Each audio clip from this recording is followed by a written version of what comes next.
Welcome to the show, IB Nation Sports Talk. This is the second time in the last few days you've seen me here with a solo screen if you're watching live on the YouTube channel. We had a little scheduling mix-up today. Jesse and Vince swapped around their co-hosting duties last week, and someone was supposed to be with me tonight live, but it didn't happen because they both have scheduling conflicts that they couldn't get out of. So, not to worry. Here's what happened.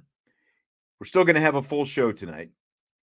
The magic of technology allowed Vince and I to record a show earlier this afternoon because Vince, right now, as we speak, is over at Penn High School graduation at Notre Dame doing dean of student type things. I don't know what all it entails, but he's over there. So it's going to be recorded, but you'll be able to comment if you'd like, just like always, if you're live in the YouTube platform. And, if you have some questions on some stuff that comes up, I'll do my best to get to it at the end of the show. We've got the full show like usual, full first topic. We're going to talk a little about Todd Lyght. We're going to talk about the thing at the Goog. Whether or not the Goog needs to be renovated. Thing at the Goog is not very specific, but whether or not the Goog needs to be renovated. Excellent question from USMA 87. What's the buyout for the Goog? Can Jack afford it? That might be the question of the day right now. But and I did see Derek, he says, better be a good show tonight. Just welched on his promise to teach his son how to ride a bike. And if I know Derek very well, he there might be a beverage or two included, but smash that like button if you would. Of course, we appreciate it. Help out the Irish Breakdown platforms, and of course, subscribe, rate, and review, and all that good stuff. So for the near future, for the better part of the next hour, I'm going to turn you over to Memorex, and then I'll be back at the end after that to kind of put a bow on today's show. So here we go. It's Vince and I. Yeah. How you doing, Vince? I'm doing great. Little unexpected twist to the schedule, but I'm excited. I'm always excited when I get to do a show with you. Come on, let's be honest. Absolutely. It's always Monday Fun Day when we get to do a show together. That's right. Anyway. That's right. So yeah, it's a little different. We had and it's like summertime. Everyone's got schedule this, schedule that, all over the place. But I mean, it is kind of like, like we had Irish Invasion and some of the official visits to Notre Dame over the weekend. It's kind of like the unofficial, actual kickoff to the unofficial summer, really, is in terms of college football fans, isn't it? Oh, no doubt about it, because you've got, so we're into June. If it, like some people, it's like Memorial Day, right? But then most of the schools around here still have like a week left after Memorial Day, give or take. And so now it feels a little bit more summer-like. Then you got college football and you've got all the football camps. And so everybody is always, you always hear about, oh, well, he's going to camp here and he's going to camp here and this, that, and the other. Well, all football camps take place in June because July is a dead period. Yeah. So they can't communicate with all of these guys in July. So everything is in June. And I'll tell you what, man, like the football camps, they hit early, they hit often, and they're like the biggest camps on campus. There's no doubt about that. They really are. As you mentioned, Lineman Challenge was already on, I believe, Saturday. And then Sunday was Irish Invasion. So big recruiting weekend. Plus they had I think 5 official visits this past weekend. So big time. Things have ramped up. I was on campus couple days ago, and they had all the golf carts out, lined up in like military order, ready to get them going. Yeah, and there was a charter bus that was hanging outside the Goog, and so I'm sure that they were going to take the families out and around, and they're pulling out all the stops, this weekend. Interesting. All right. Yeah. I mean, and what summer school is summer school starting right now, or is it still like a week or two away from summer school? I believe the June enrollees came in this past weekend. I think they arrived this last weekend. So my guess is if they would probably start this week, probably Tuesday. Like Monday would be orientation. Tuesday they get right into it. So I think they're probably in full swing here pretty quickly. I mean, it's crazy when you think about the fact that you've got all those camps going on and you've got the official visits going on at the same time. I mean, that's a lot to put on a staff. It's a lot. Last year, Marcus Freeman was in and out of the camps, you know what I mean? But not Jared Parker, the old special teams coach, help me out. Polian? No, not that old. Brian Mason. Thank you. Last year. Brian Mason ran all the camps. He was like the one that was in charge and like telling everybody where to go and what to do and talking to the camper. Like he was in charge of every single football camp.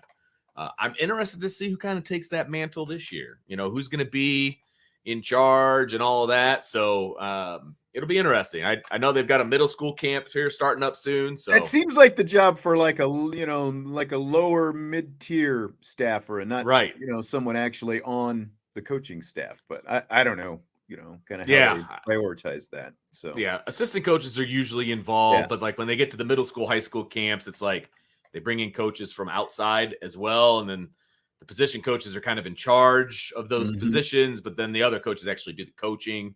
Right. So it's a whole thing. Yeah. I remember back the baseball camps. Right.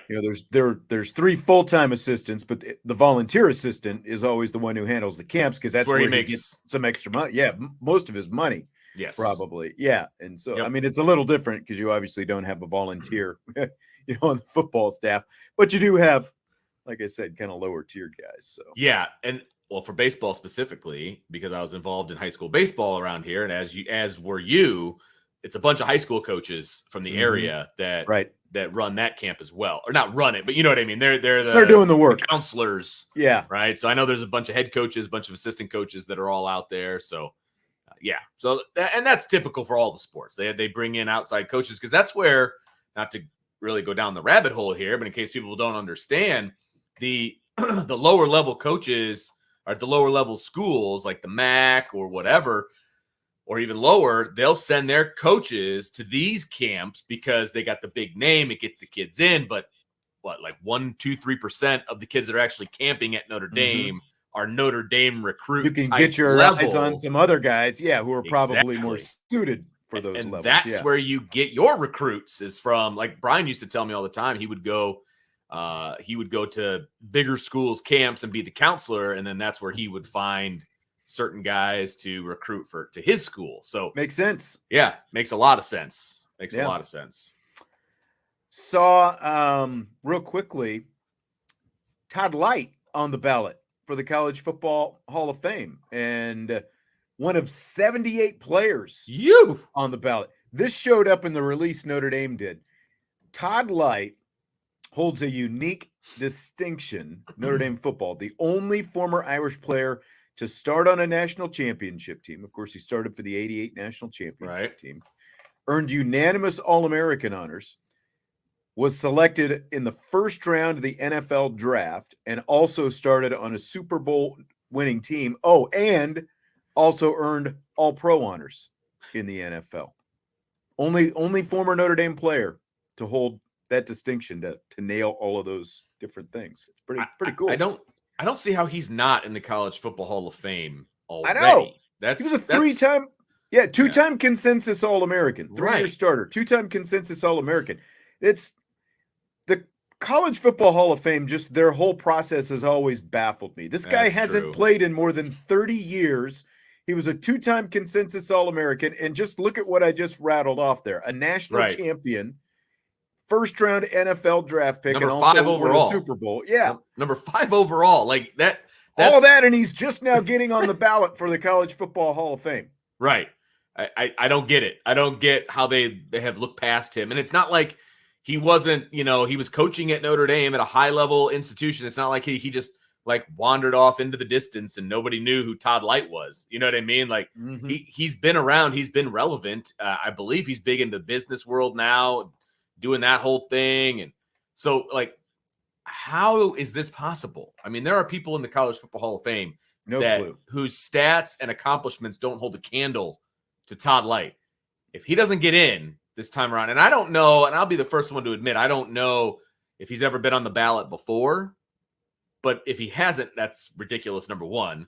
And number two, if he doesn't get elected in, then there's something wrong with the process. Even more, it's exactly. It's just rubber stamp it at this point. Seriously, come on. Just take the names away and just put the accolades on a piece of paper. All 78 of them, or however many there are. If his name doesn't come to the top of the list, something's wrong. Won that Super Bowl with Kurt Warner, Mike Martz, that whole Greatest Show on Turf, that whole crew with the St. Louis Rams. He started his career in L.A., and then, of course, they moved to St. Louis a few years later, and part of that really kind of probably that era, that late 90s Rams and that Greatest Show on Turf really sort of, I think that's when we started seeing the NFL become a much more pass-happy league. Oh, yeah. Right after that. Yeah, absolutely. He was on the defensive side, but still. So they'll announce the class for the College Football Hall of Fame sometime around when they play the national championship game, I guess. Oh, he's got to wait that long? That's ridiculous. I know. He's got to wait like 8 months, 7 months, whatever it is. Exactly. Good grief. All those ballots that, got to do the mail-in ballots, counting ballots, all that. Hanging chads, all these problems with voting. That's right. Well, the big topic today, interesting, someone posted this on our board, and our friend Tim Priester from Irish Illustrated wrote this over the weekend, I guess. Priester talked with former Notre Dame assistant coach Brian Polian, who, of course, followed Brian Kelly to LSU. And now he's no longer at LSU. And I didn't even know this until reading the article. He's the athletic director now at John Carroll University, which is his alma mater in the Cleveland area. When did that happen? The last time I heard Polian's name mentioned was when he was getting demoted from special teams coordinator. And now he's the athletic director in Cleveland. I think that was probably the most surprising part of that story to me, to be honest with you. Exactly. I mean, I think that the administrative side, maybe that's just where Polian needs to be, because, he always ran things really well. It seemed like very organizational. He's been a head coach before, all that kind of stuff. Go back to your alma mater, become the AD. Like, maybe that ends up being his thing. He's only 48. You can have a long career in administration, and you don't have to worry about, this coach gets fired, especially if you're an assistant coach, your head coach gets fired, all those different things. So it was announced May 2nd, and he took over officially May 22nd. In case you were curious. There you go. Which very recent then. Yeah. I guess John Carroll University's hiring of athletic directors didn't blow up, like ESPN Sports or Yahoo Sports. I guess not. Any of those kind of things. But the topic of this article that the Priester had with Polian was the renovation of the Goog, the Guglielmino Athletics Complex, all 96,000 square feet of it. It is 18 years old, that facility, which is amazing itself, because I remember, it's like, remember when it was being built for that matter. Oh, yeah, me too. First time we finally got to get in there was after Charlie Weiss was hired. They were building it while Tyrone Willingham was here. Weiss gets hired. He gets the new facility in 2005. But they've been talking for several years about a facelift, doing some different things. And the nutrition element is something that has come up, the feeding of the players, all that kind of thing. Polian, of course, follows Brian Kelly to LSU, and he says that's when his eyes really opened to how far behind Notre Dame's facility is compared to some of the other places. So here's some of the quotes from this article that Brian Polian told Tim Priester. Tim, by the way, is going to be on the show tomorrow, so we can talk a little bit about that. Yeah, definitely dive this into whole this thing with him. Definitely. Yeah. So here's from Brian Polian, quote, I knew we were outgrowing the Goog, but I didn't necessarily know what the competition was. Then I went down to LSU and I was like, okay, this is what it's supposed to look like. Facility stuff is real. The football staff has outgrown the Goog. We outgrew the Goog. We didn't have enough meeting space for the players. We didn't have enough office space for the staff. We didn't have training table when I was there with Charlie Weiss, of course. These poor guys were running off the field trying to make it to South Dining Hall before they closed it on them. The thought was that, hey, if it was good enough for Lou Holtz, it should be good enough for you guys. Is outdated, Polian said. Lou didn't need the beautiful indoor facilities. He made it work with the Loftus. Lou didn't need a training table. But we have to acknowledge that times have changed and the Goog is outdated. It just is. To not acknowledge that is to set yourself up to fall behind. End quote. Now, there's some more stuff that Polian said, but what do you think so far? What do you think when you hear that stuff? I mean, it's a little bit more of a well thought out answer than, well, they don't have a chef like that. That whole right, that whole rhetoric. So I mean, it is more well thought out than that, and everything that he said is not untrue, right? I mean, they were back in 2005, 2006, having to rush off to the dining hall and all of that. That's all accurate. That's all very true. Now, and I know he gets into kind of more specifics about how they're feeding the kids now, but there is a training table at Notre Dame. Like they do feed the players at the Goog. It's not the most ideal situation. I understand that. I get that. But they're not running off to the, like that was kind of to me, even bringing that up, it's antiquated. Like that's not even how it works anymore. So why would you? Well, and that's kind of like it seemed like he was trying to say we've at least come a ways since then. Okay. Like what they were dealing with, because he was here at two different periods. He was here for the Charlie Weiss period, and then he obviously showed up for Brian Kelly the last 5 years of Brian Kelly. So I think he was just trying to show, okay, we've at least made some progress since then, right? But there's still a long way to go. And I honestly, I don't disagree with that. The things that he was saying, I mean, those are the kind of things that you hear from like the old school, when it's like, well, it's Notre Dame, it should sell itself. And, though that kind of thinking where it's like, well, it was good enough for Lou. Lou won the national championship. Right. Why does everybody else need all this stuff if Lou Holtz didn't need it? It's like, well, have you looked around the rest of the college football world? Because things about, not only does your gasoline cost more than twice as much now as it cost in 1988, a lot of other things are more expensive. And, it's like we didn't even have the internet back then. The whole world has advanced since 1988. And he's 100% correct that you can't go off of, well, it was good enough for Lou. Like that's right. That's ridiculous. Like anybody that says that in 2023, they can't even take themselves seriously. I'm sorry. Lou Holtz didn't have an iPhone, like he didn't, he didn't have to deal with social, there's a lot of things that were different culturally and technologically and everything else. Yes. And then there's the other side of it. Like Notre Dame doesn't need slides and poles and things like that either. Like there's a happy medium in there someplace that I think Notre Dame needs to get to that they're not at. And I'll be the first one to admit it. Like I will make a lot of excuses for Notre Dame and the facilities and all that. You and I have talked about the facilities, right? We talked about what we would do if we were the athletic director, and the facilities is one of the top priorities that I think needs to be taken care of. And they attempted to do that with the Goog, and it's a beautiful facility. There's no doubt about it. But it needs to be upgraded. They need to have an in-house nutritional area. That absolutely needs to happen. And I don't think anybody would disagree with that. I think from an upgrade standpoint, they need to have the amenities that technology and nutrition and all of that will give you to this day.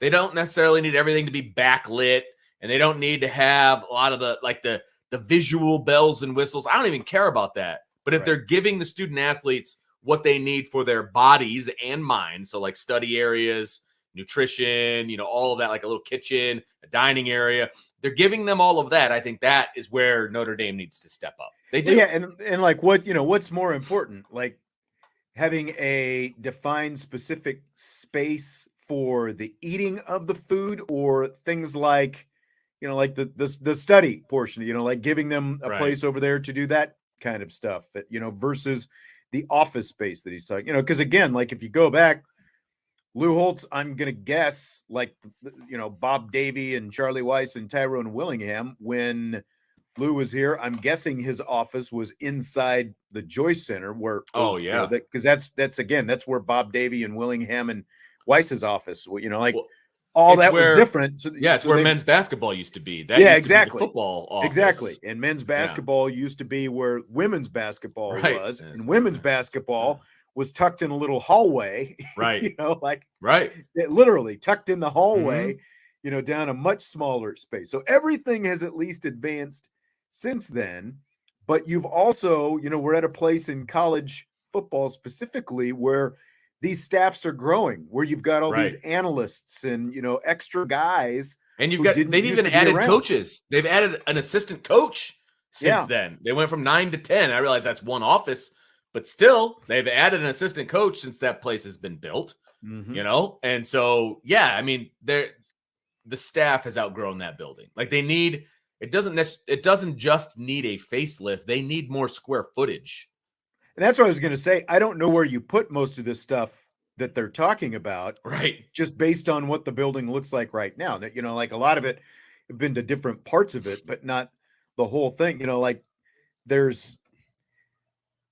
I just don't know where they put it all. Right. Like you can obviously, there are a couple spaces where you can build onto it. Sure. But I don't know exactly what all that is going to look like. Yeah.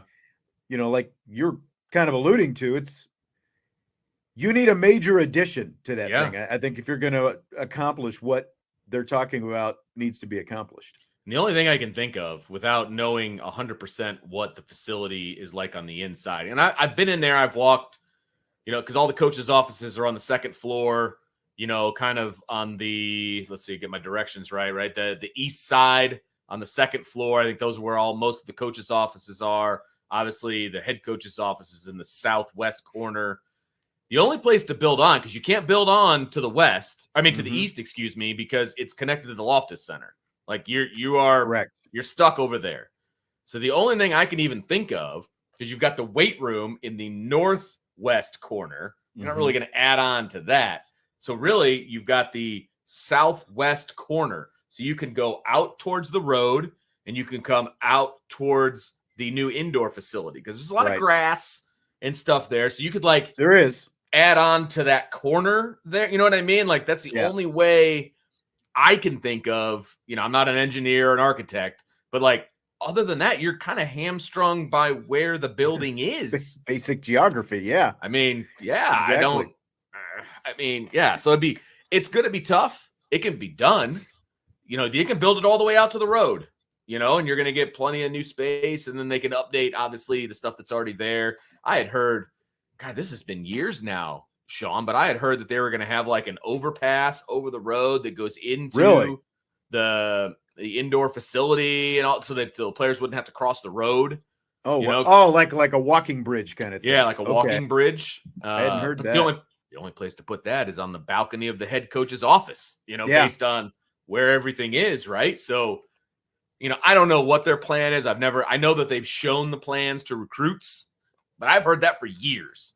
So the plans they were showing to those recruits are probably gone now. Like those recruits have already graduated. I don't know. I've been hearing about this for a very, very long time, and it's not like they've broken ground. So, well, one of the many problems, and I know we've talked about this before when it comes to facilities, is almost across the board, as soon as you finish building a facility, it becomes outdated. So they need to try to be a little forward thinking in whatever they do. And I know that's tough, but that's one of the things that has hamstrung Notre Dame in the past, is they just haven't been forward thinking enough in some of these things.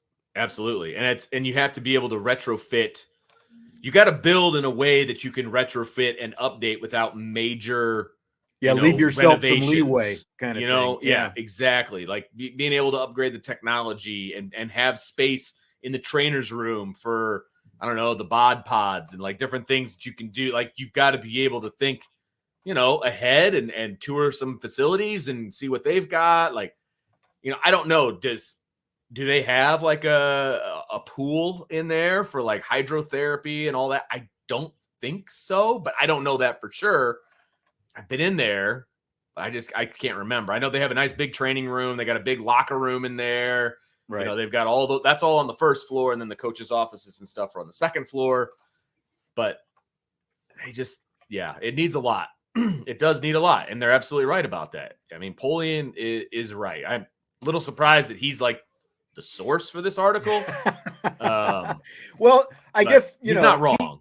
He's been at two different major places now between Notre Dame and LSU. So kind of like he started off saying, they always knew that something needed to be done, but it really, what he says, kind of that it kind of hit him in the face when he goes to LSU and sees something different. Here's more of what Polian says when Tim Priester asked him the most important aspect of what's missing from the operation at the Goo. Quote, "It's very simple.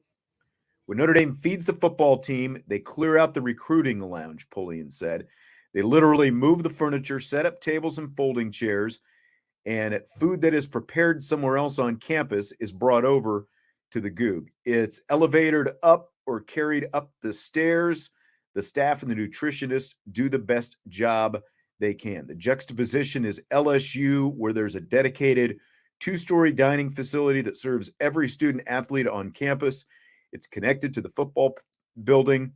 It is full service. The kitchen is right there. The food is fresh. There are plenty of choices," end quote. So, I get it when other places have this, especially, again, like other major Power 5 universities, and one that's just a few years removed from winning a national championship. And obviously the championship is where you want to be. But I guess my question is, does it matter that much where the food is prepared as long as they're getting the food? Does it have to be prepared right there? They're only wheeling it, it's not like they're shuttling it in from downtown even, it's like they're bringing it campus. in. Yeah. And like, I don't know.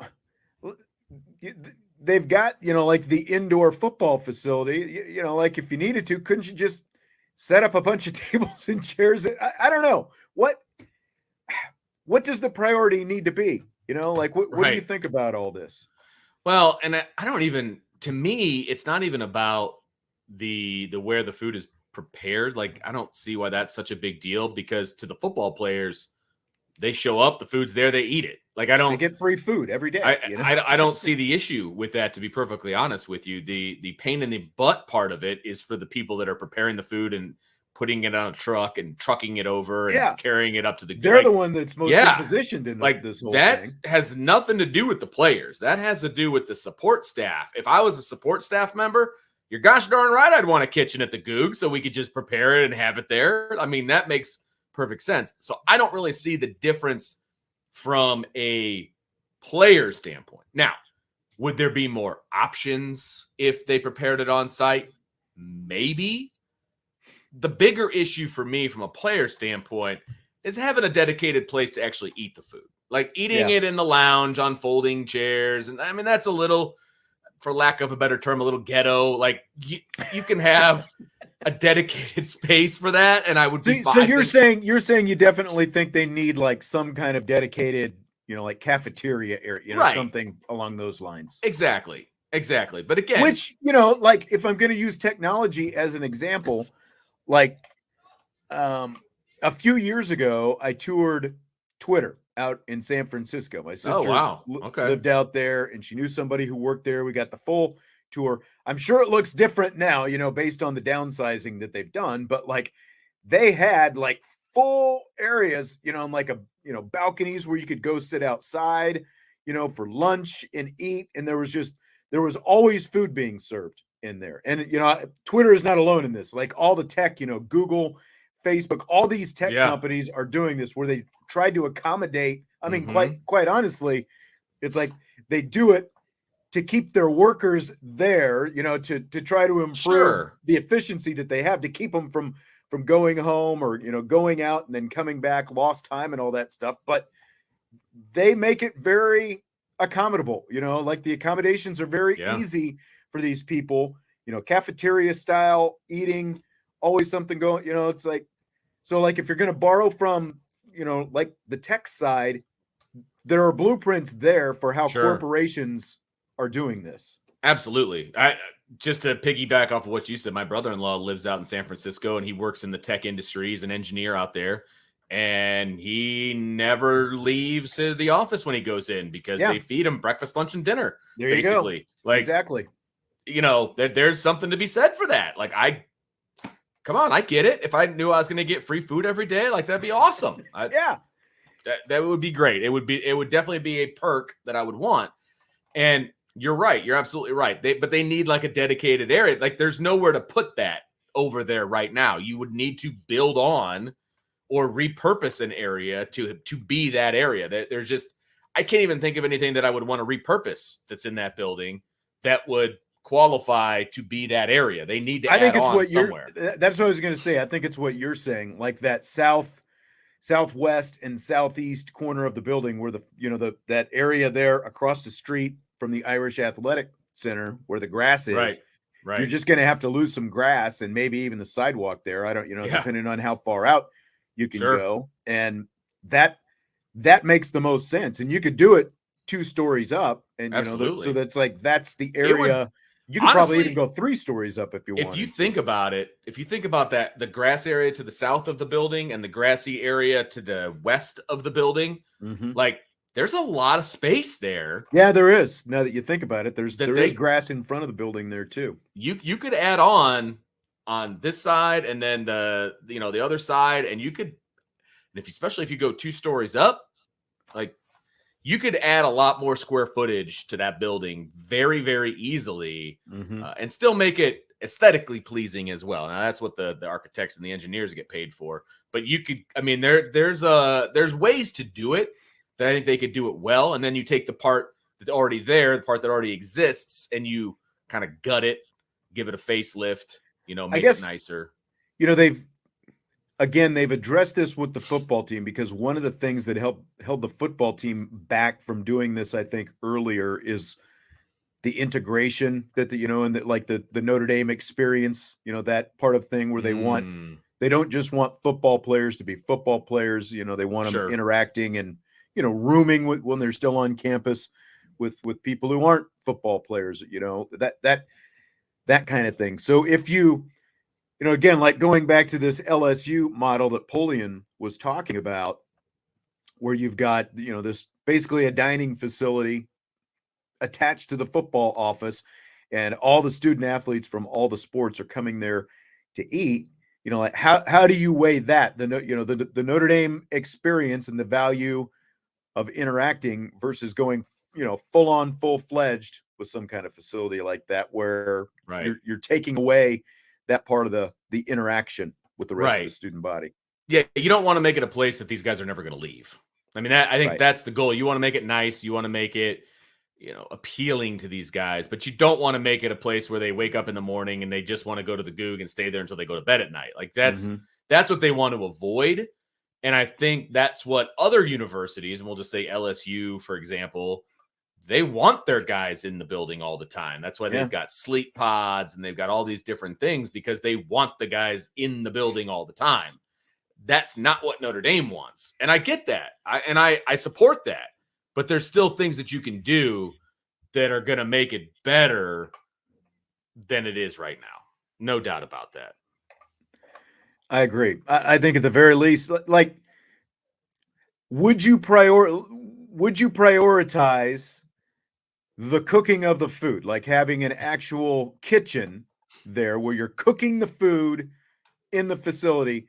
How much is that a priority versus just making sure that you at least have a dedicated, dining facility, eating space for the team? Does it have to be prepared on site as well, or is it enough just to have a place for them to eat it? It's not. That doesn't matter to me. It really doesn't, because again, I don't see how that affects the coaches or the players. I think having a dedicated place to sit and eat it and present the food is much more important than where it's being prepared. That's where I lean as well. It's being prepared not even a half mile away, like a quarter of a mile on the other side of the of campus. It's like, right. That's not that big of a deal. Again, they've got a whole food services department. Right. If I was a chef or if I was the people transporting the food, I'd be like, let's do it all in one place. But it doesn't affect the players and the coaches. I mean, if I'm ranking things, you need more space for your staff first. Well, that's what I was going to say, because again, this is not just about having a place to eat food. The other part, again, which Polian addressed, is like there's not enough place for the staff. There's all this other space analysts, issues, the recruiting department, like all of that. And some of the need space. More sleep pods, more, all these different, like a study area, all those different kind of things. And we don't know like what the team meeting rooms look like, or the position meeting rooms and all those different things. Like we don't know what all that looks like. Sure. And they're nice. I've been in there before. Like the meeting rooms are nice. Each but are they big enough? Has a room. I think they are. I do. Okay. I think the meeting rooms are plenty big enough. I got some pictures I can send you. Okay. We took a tour there one time, but like that part is fine. I think they need more space for the people that actually work there. You know what I mean? Like that's where the space needs to be expanded, right? I mean, they've updated like the team meeting room, the big one, like with the new chairs and all of that. Like those aren't the original chairs that were in there. They made it bigger and wider. Yeah, because that's where the whole press conferences. Yep, where the whole team meets and stuff. Like those chairs are awesome. Like I feel like such a small human sitting in those chairs. I did notice that sometime within the last few months there was a video that was shot in there, and I was like, oh, they've got new chairs since we've been there. But it was like it's been 4 years since we've been in that built, basically pre-pandemic. So. Sure, and they every head coach is obviously different, but they took down all the Brian Kelly sayings on the walls and they put up some different stuff. Like, so they've renovated that kind of stuff, but like they need more physical space for, like, everybody complains, well, they don't have enough analysts. They don't have enough in the recruiting. Where are you going to put them? Like, where are those people going to go? Who wants to be a football analyst at Notre Dame if your office is in the Joyce Center? Yeah. You know what I mean? Like, you're completely disconnected from the whole team. So that would be that would be priority number one. But if you're already adding on, then you make sure that you've got an eating space, etc. I'm really shocked that, money is always the issue, having the money in hand before any of these things can be built. I am really shocked that with this, because Notre Dame has a whole army of people who are dedicated to fundraising over there. And I'm surprised that they haven't been able to come up with the funds for, like you said, that there are different blueprints and plans and stuff out there. Like, I'm shocked that it's taken this long and no ground has been broken in the time that this has been talked about. Really surprised, because I've been hearing things for a long time about the Goog, and they just have not followed through, or I don't know if the Crossroads project got in the way, which is definitely a possibility. But like I feel like I remember, I feel like I remember them talking about the Goog before the Crossroads project and before they broke ground on the Rolfs Center, the new basketball facility. Now I knew they were talking about a new basketball facility like when they hired Mike Bray. Like I realized that, but like, before they broke ground for it, though, before they started renovating the Rolfs Center, I was hearing about the Goog getting renovated. So it's been out there for a long time now. Really long time, yeah. Yep, it absolutely has. All right. And again, Tim Priester is going to be on. He's the one who talked to Brian Polian. He's going to be on with me on tomorrow's show. So looking forward to that. I know he's been on with Brian recently. We're going to talk about some other stuff as well. Sweet. So see where it goes. And then Jesse will also be here tomorrow for Rapid Fire. Speaking of which, are you ready for Rapid Fire? Rapid Fire. Let's go, baby. Little afternoon edition for me, evening edition for everybody else. I'm excited.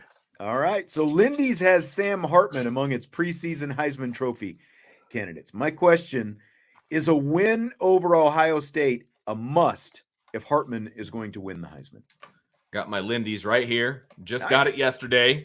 So I'm excited. I haven't even it just smells new. It's beautiful, right? Got Joe Alt on the front. I got a problem though. Like Joe Alt is on the front. You and I both know what Joe Alt looks like, right? Nowhere on here does it say Notre Dame's Joe Alt or anything. Like they got the top 10 over here. Obviously, Notre Dame's not in it.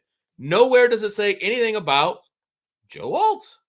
Interesting. I don't understand why you wouldn't even label the guy that's on the cover, but whatever. Like you're just supposed to figure out who it is. Yeah, I think even a lot of Notre Dame, like the diehards, obviously are going to know who Joe Alt is. But it's weird.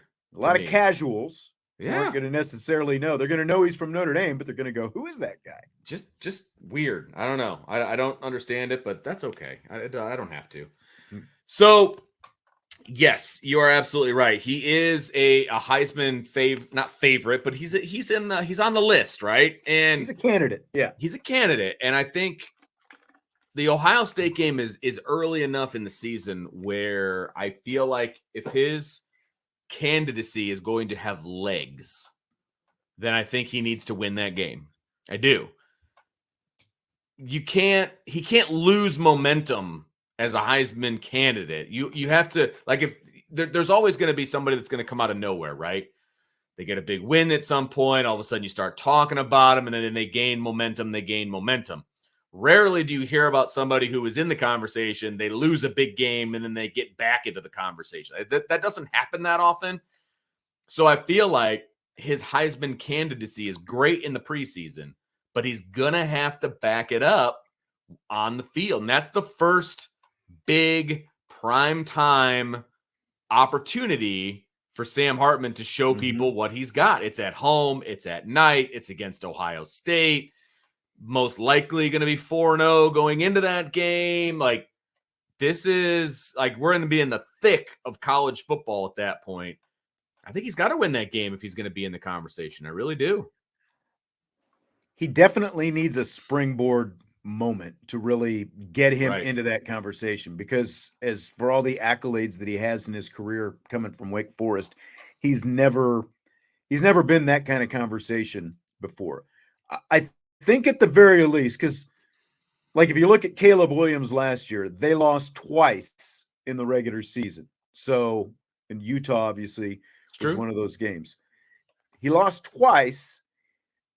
So he was able to overcome that and still ultimately end up winning the Heisman because he finished strong. I think the biggest thing for Hartman is you can't even have necessarily, I don't think, an average game against Ohio State because of what you're talking about. Because you're at Notre Dame, there are going to be plenty of people who are going to be completely willing to write you off if you even look so-so, if you're Sam Hartman, against Ohio State in a primetime game like that early. He needs to play well at the very least and go toe-to-toe with whoever Ohio State's quarterback is at the time, and probably needs to outplay whoever his counterpart is in that game, because he's the guy with all the experience and they're going to be the new guy on the block. It's not CJ Stroud anymore. So even if Notre Dame would happen to lose, he just needs a good performance, a fairly big performance, even in a loss.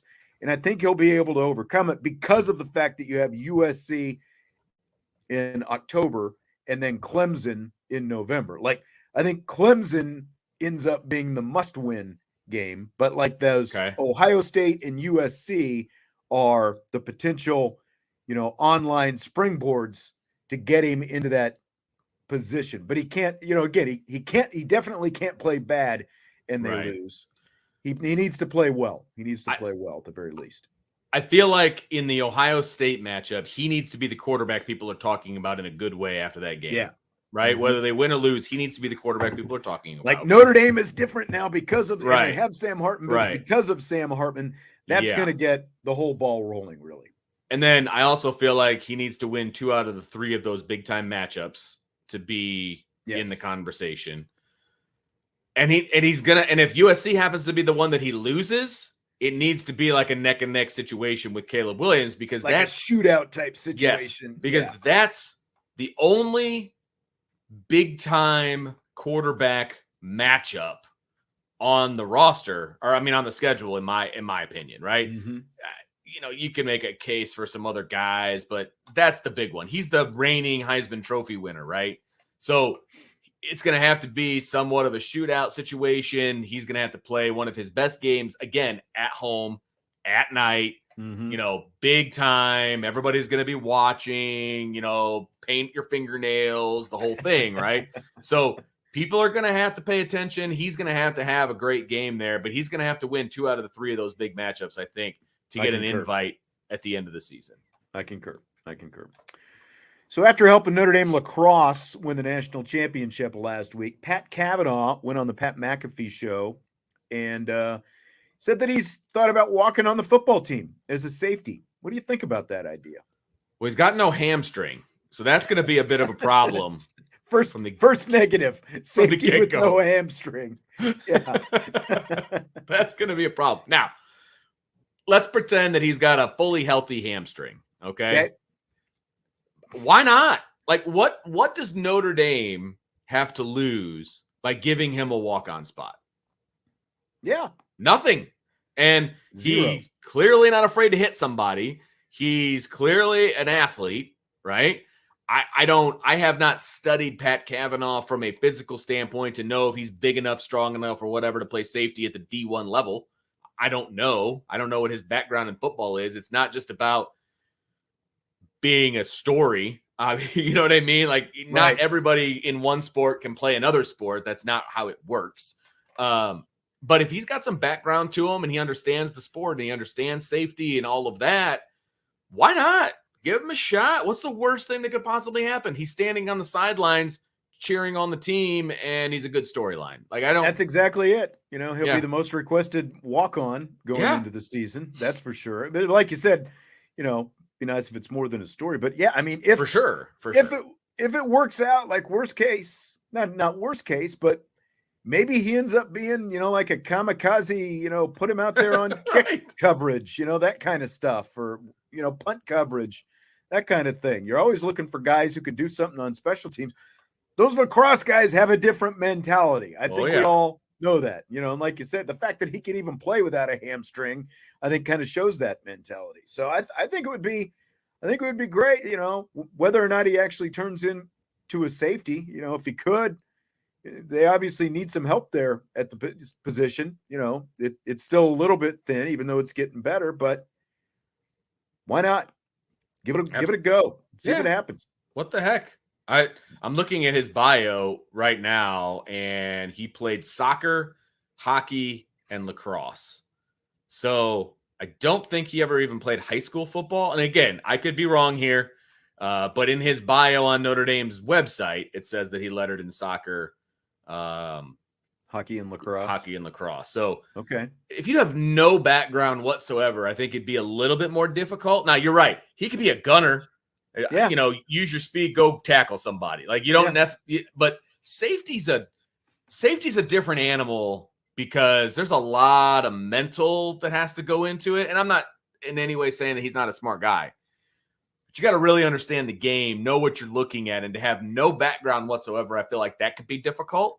But a special teams guy, hey, go get that guy. Yeah, that's exactly it. You can make that happen. Stay in your lane, run downfield hard, hit somebody at the end. Sure. Why not? Yeah. Especially the fact that he's got hockey in his background as well.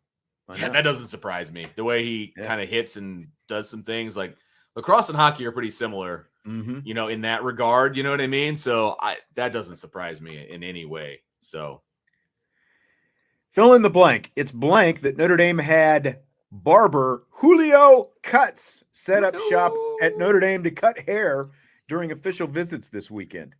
I think that's awesome. So we always talk about Notre Dame being behind the times and all of these different things.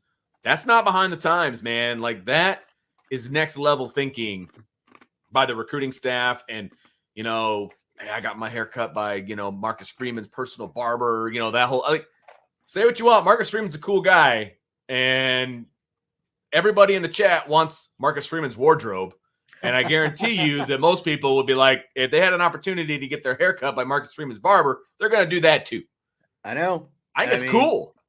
they've been putting this out there on social media since he showed up, and it's like I still can't get over the fact that they're basically hip hop barbers, and like, but they've made this guy one of the most famous barbers in the country, I think, with this whole social media, and the kids want to see it. I'm sure that they probably get asked about it a lot by these guys who see this, see him on social media. And why say, oh, yeah, you go downtown and, his shop is over there or whatever. We'll see if we can get you in. Have him set up right there. Pay him a little. I think it's awesome, the fact that they're doing smart. This. Just, again, like you said, forward thinking and just, one more thing that I think shows the fresh approach, not just a fresh crop and a fresh approach that a younger head coach and a younger coaching staff has when it comes to recruiting and what it takes to get it done these days. Absolutely.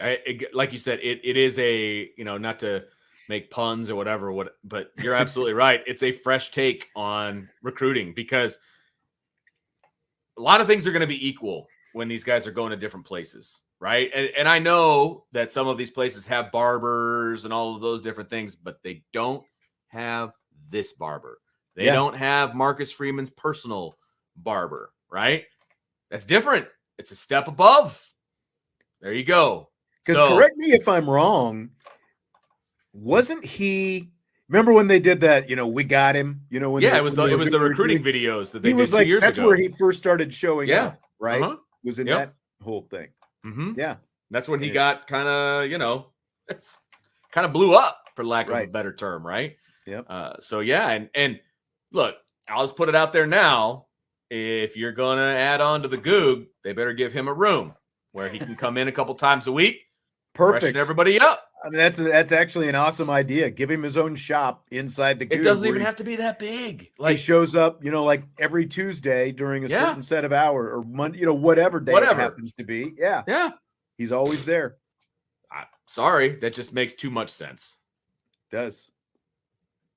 Good idea, Vince. Thank you. So we talked a little about the early college football TV schedules that have been coming out. We talked about them last week. Fox is going all in on Dion Sanders with the Dion factor for the first 2 big noon kickoff games of the season. They're opening the season with Dion in Colorado against TCU. And then week 2, you've got Colorado again against Nebraska. So do you buy or sell the Dion plan as a good plan for Fox? So I sell it from a competitive football scenario, but I buy it if I'm Fox and I'm looking for eyeballs on the TV. So at the end of the day, that's all that matters is having people watch your product if you are an executive at Fox. And people are going to tune in, myself included. If I can make it work, I'm going to watch the first, rendition of Dion Sanders in Colorado because I think they're going to get their doors blown off by TCU, and I'm going to enjoy watching it. So I'm going to watch. And so if you're just looking for people to watch, it's a huge buy for me from a Fox standpoint. You don't have to like what's on there, but people are going to watch, and that's what you want. I've actually got a little action on Colorado covering. I think it's 23.5. Is it that many? TCU in that opener, something around there. Yeah. There's definitely going to be an interest factor, and just what you're saying. There's going to be interest in Dion Sanders. What it looks like, we won't know until they roll it out there. But if you're going to do it, the time to do it and capitalize on, because, look at some of the matchups that we talked about. You've got like Michigan and Delaware, I think it was. And, all those different, that are going to be on Peacock in that first month of September. The time to do it is at the beginning of the season when the matchups aren't as good. You've got this interest in Dion Sanders. If they lose, well, okay, they lost. And people can, judge Dion in Colorado based on that. If they even play close or win, then maybe you do it later. But you put them on in this window, these first couple games of the season, because when interest is still super high. Yeah, when there's still interest, because if they are 0-6 or 1-5 or whatever in the middle of the season, no one's going to want to watch that. So do it at the beginning of the season. Put them on right away. I think it's a good TV show plan, like something to have to fill your air on TV the first couple of weeks of the season. I think it makes, just like, the NFL decided to make it Lions versus Chiefs in that Thursday night first game of the season. Sure. We think the Lions are going to be better this season, but we don't know definitively. So Right. put them on there against the defending Super Bowl champs right off the bat, and let's see. And see You've what got happens. nothing to lose. If it's the middle, because it's going to be the first game of the season. If it's the middle of the season and they aren't as good, obviously no one's going to want to watch that game. So absolutely, right away. The earlier, the better. If you're a TV station or a TV, broadcasting, whatever, you want the hype teams on early. Yeah, because the hype is going to bring eyeballs, right? It's when the reality sets sets in. in. Different. Yeah. Yeah, it's when reality sets in and you're like, okay, well, the hype was obviously wrong. That's not when you want to have them on. You don't want to have them on in week 6 or 7 when they're 1 or 2 wins if they didn't live up to the hype. Now, if they've lived up to the hype, then you add them. That's why we never find out where Notre Dame is playing on what channel and what time until like a week before the game, because people are they're waiting to see if that game is going to be relevant or not. What's the value of the matchup? Yep. Right. That's exactly right. Speaking of Colorado, there's been recent rumblings they could be headed back to the Big 12. Do you buy or sell that as a good move? It's interesting. I try to put myself in Dion Sanders' shoes on this one. You're like, okay, well, right now with, Texas and Oklahoma leaving, is the Big 12 a less competitive situation where Colorado could thrive because you're bringing in some lower level teams up to the Power 5? But then you look at the Pac-12 and you're like, okay, well, USC and UCLA are leaving, but you still got Utah, you still got Washington, you still got Oregon. Yep. If Colorado wants to win now, take a hike to the Big 12. I think winning would be easier in the Big 12 than it will be in the Pac-12 right now. And I don't know what that looks like 10 years down the line, but right now, I think it makes sense. No, I do too. I think it makes a lot of sense, because still have to wait and see what this football program is going to be. But like, if you just look from the school, like, I didn't realize, I think it's 2011 is when Colorado made this move. So it's already been 12 years. Wow. They haven't made any kind of real climb. They've been decent in basketball here and there a few times. Football obviously has not been better, but like back in the 90s, like we just talked about, the fact you're going to have Colorado and Nebraska, that was the Big 12 rivalry really in the 90s. Like those two teams were national powers into the mid 90s. They both won national championships in the 90s. So the Big 12, like Colorado used to be a premier program in the Big 12. Now, obviously it's a lot different right now, but the footprint, everything makes more sense for Colorado being aligned with those schools, like the Kansas schools, like Oklahoma State is still going to be there. Even the Texas schools. I just think that it makes more sense for them being, more playing in central time zone games as opposed to the Pacific time zone games and all the travel that's associated with going out there as well. I think it makes a lot of sense for college. I think it makes sense for both. The Big 12 needs another, marquee, at big least, name. Somewhat marquee program. And as long as Sure. Dion's there, they're going to have a higher profile. But you're losing Colorado and Texas, and if Dion's able to do what he thinks he's going to do, then Colorado could become the next big flagship for the Big 12 here in the next few years. Sure. Makes a lot of sense, I think, for both sides. Last one tonight, fill in the blank. It is blank that the Chicago Cubs recently had Billy Williams bobblehead night, but instead of his retired number 26 on the bobblehead, they had him wearing number 1. So typical right now. That is embarrassing, frankly. It's embarrassing. It is not okay in any way. It is disrespectful. To a guy who's had his jersey retired already. Yeah. It's literally hanging on a flag off of one of the foul poles in the stadium. That's right. Did the intern who ordered the bobblehead not look out to the stadium and be like, hey, what number was he again? one of the best players in the history of the franchise. And you That's put why number you had bobblehead one. night. Like, come on. It's embarrassing. It's embarrassing to call myself really a fan when something like this happens. It's embarrassing. It's like, sure, you would think that there are different checkpoints when you're going to have bobblehead night. And like the simple one is, one, make sure he's wearing a Cubs uniform. Two, what number did he wear? It's just like, if you're going to put number, because a lot of times you won't even see them, put numbers on these things. They'll kind of keep them generic. But if you're going to put a number on, it's as simple as, what number did Billy Williams play? Even if whoever's working in the marketing department today obviously was probably not around back when Billy Williams was playing. Right. It's completely, you're right. Google. I mean, it is something minor league teams, do better than this. You're the Chicago Cubs. You've got to be better than that. So sad. I mean, just so sad. It's just, it's like, they had the intern taking care of this, and I feel like the intern would have done a better job. Like, I don't know who dropped the ball or who thought it was a good idea to put number one. Like, well, he's the number one greatest all-time Cub. Let's put number one.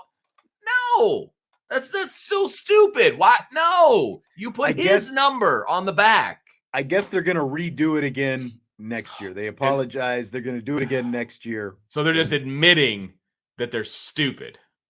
Is pretty much basically what you just said. Pretty much.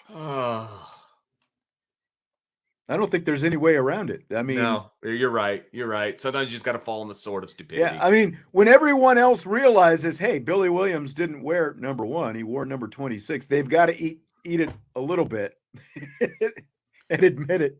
I can't believe they're going to hand him out. Next year. They handed him out, didn't they? Yeah, they handed him out. Handed him out, and those would not even have seen the light of day. Apology and the whole thing. Those would not even have seen the light of day. You're telling me that somebody? I don't think they realized it until fans or somebody started going, "Hey, by the way, Billy Williams wore 26, not number 1." There's such a problem with what's the term, like in a factory? When somebody quality control. That's what I was looking for. The quality control in the front office of the Chicago Cubs is clearly lacking because that went from thought stage to ordering stage to approval stage to it's in a box, we're getting ready to hand it out stage, and nobody put a stop to it and changed it. Terrible. Just terrible. Very terrible. Terrible. Vince, appreciate you bending your schedule around a little bit. I know you're busy, and that's why we're doing this a little bit different today, but enjoyed it as always. I'm currently enjoying Penn's commencement right now, so I'm glad you are. Is that indoors or outdoors? It is at the Choice Center, actually. Okay. So all 861 names are going to be read, and I will be there to witness all of them. It's a lot of names. Yes, You are the dean of students, so yeah. Yes, I am. Someday they'll probably make you read the names. Well, it's funny because not to go off on a tangent here, but my boss, who's one of the vice principals, has to read, a section of names, a good portion of names. Uh-huh. Well, she was at the Taylor Swift concert last night. Oh, and so I'm her backup in case her voice is out. Where was that? By the way, Chicago. It was at Soldier Field. Chicago. Okay. Mm-hmm. So I keep hearing Taylor Swift. It's hard to keep track of where that concert is. It's like the Eras tour, baby. She has swallowed up like the universe with that concert tour. Dude, you're not. I mean, Chicago was pretty much inundated. It was Friday, Saturday, Sunday. They had 3 different concerts, and it's been nutty. And that's the thing too. All these major cities, it's like not just one show completely selling out a football stadium. It's like 3 nights in all these major cities. Ridiculous. It's insane. I mean, it's absolutely sold out within minutes of going on sale. All 3 of them in Chicago. So, yeah. That's nuts. But anyway, so we'll see. Maybe I'm reading names right now. I don't know. All right. Well, you enjoy commencement. Yeah. We'll get the full report if you end up reading names on Wednesday's show. How many I butchered? Yeah, that's right. Yeah. All right. We will talk to you later. Ivy Nation Sports Talk. And of course, that was Vince, who at this minute is at Penn's graduation. But you got the Taylor Swift talk that you didn't even know you were going to get today with a little bonus T Swift there at the end. I'm shocked, like this whole Notre Dame connection she had. Her brother used to go here, and we've got an empty Notre Dame stadium sitting over there. No T Swift at Notre Dame. I was just thinking the other day, it's been a while since we had a concert at Notre Dame. It's been more than a year now at this point. They've had, what, 3 concerts, 2 of the same person at Notre Dame Stadium. So I don't know. We'll see if we get anything here soon. Well, appreciate you sticking with us tonight. The post-recorded portion of the show. And again, Tim Priester from Irish Illustrated is going to be with me on tomorrow's show. Jesse will be in after that as well with some rapid fire. And the whiteboard is coming back. I know I teased it last week and it didn't happen, but whiteboard is coming back in rapid fire tomorrow. So you got that to look forward to. So we will talk to you then. Hit the like button on your way out. We do appreciate it. Of course, subscribe, rate, and review. And we will talk to you tomorrow on IB Nation Sports Talk.